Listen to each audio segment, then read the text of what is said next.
പിള്ളേരും ചേട്ടനൊക്കെ പോയി. ഇനി ഞാൻ ജിമ്മിൽ പോണം. അത് പോകണോ വേണ്ടേ എന്നുള്ള വലിയൊരു ആലോചനയില് ഞാൻ ഈ കോട്ടിയാടിന്റെ ഭംഗിയും കണ്ട് ആസ്വദിച്ച് അങ്ങനെ എന്റെ ഫാമിലി ലിവിംഗിൽ ഇരിക്കുകയാണ്. ലാസ്റ്റ് ഒരുപാട് നേരത്തെ ആലോചനയ്ക്ക് ശേഷം ഞാൻ തീരുമാനിച്ചു ജിമ്മി പോക്ക് ഒഴിവാക്കിയിട്ടുള്ള എഡിറ്റിംഗ് ഒന്നും വേണ്ട, എന്തായാലും പോയിട്ട് വരാന്ന് കേട്ടാ. വേഗം ചാടി എണീറ്റ് റെഡിയായി അശ്വതിയുടെ അടുത്തേക്ക് നടക്കാണ് കേട്ടാ. ഇനി അശ്വതിനെയും കൂട്ടിയിട്ടാണ് ഞാൻ പോവുക. അപ്പൊ ഇന്നത്തെ പോക്കിന്റെ പിന്നിൽ വേറൊരു ഉദ്ദേശം കൂടി ഉണ്ട്. ഞാൻ, അശ്വതി, ദർശന, നീതു, ദേവിക, ഞങ്ങൾ 5 പേരും കൂടിയിട്ടേ അടുത്ത ദിവസം ഒരു സ്ഥലം വരെ പോകാനുള്ള പ്ലാൻ ഇട്ടുണ്ട്. അപ്പൊ അതിന്റെ ഡിസ്കഷനും കൂടി ഉണ്ട്. ഞാൻ കഴിഞ്ഞൊരു ജിം വീഡിയോയില് പറഞ്ഞില്ലേ ഞങ്ങളുടെ ദാസേട്ടന്റെ അവിടെ കയറി കരിക്കൊക്കെ കുടിച്ചിട്ടാ പോരാറെന്ന്. ഇതാണ് കേട്ടോ ഞങ്ങളുടെ ദാസേട്ടൻ. ദാസേട്ടൻ നമ്മുടെ ചങ്കാണ് കേട്ടാ. ഈ വഴിക്കൊക്കെ സ്ഥിരം പോണ ആൾക്കാരുണ്ടെങ്കിലേ നെല്ലായി എത്തുമ്പോഴേ ഒന്ന് സർവീസ് റോഡിലേക്ക് കയറിക്കോ, നമുക്ക് ദാസേട്ടന്റെ കരിക്കൊക്കെ കഴിച്ചിട്ട് പോവാം. നമ്മുടെ നീതു ഇന്ന് ആബ്സെന്റ് ആയിരുന്നു കേട്ടാ. അതുകൊണ്ട് തന്നെ ഞാനും ദർശനയും അശ്വതിയും ദേവികയും കൂടിയിട്ടാണ് കരിക്ക് കുടിക്കാൻ കയറിയത്. ഞാൻ വീഡിയോ എടുക്കാൻ ചേച്ചിന്നും പറഞ്ഞ് ഫോൺ വാങ്ങിച്ച് വീഡിയോ എടുത്തോണ്ടിരിക്കുന്നത് ദേവിക കുട്ടിയാണ്. അത് വീഡിയോ എടുക്കാനുള്ള ഇൻട്രസ്റ്റ് കൊണ്ടാണെന്ന് നിങ്ങൾ തെറ്റിദ്ധരിക്കരുത്.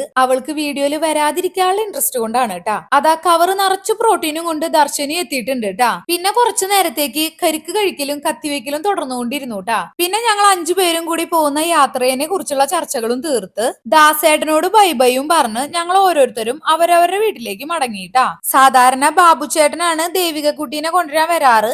ഇന്ന് ദേവിക കുട്ടി ഞങ്ങളുടെ കൂടെയാണ് കേട്ടോ പോന്നത്. അതാ ആ ബാക്കിൽ ഇരുന്ന് ഡണ്ണ് കാണിക്കണില്ലേ, അത് തന്നെയാണ് നമ്മുടെ ദേവിക കുട്ടി. അങ്ങനെ നമ്മൾ നമ്മുടെ സ്വസ്തിയിൽ എത്തിയിട്ടുണ്ട്. ഇനി ഞങ്ങളുടെ ട്രിപ്പിന്റെ വിശേഷങ്ങളായിട്ട് അടുത്ത വീഡിയോയിൽ കാണാം ട്ടാ.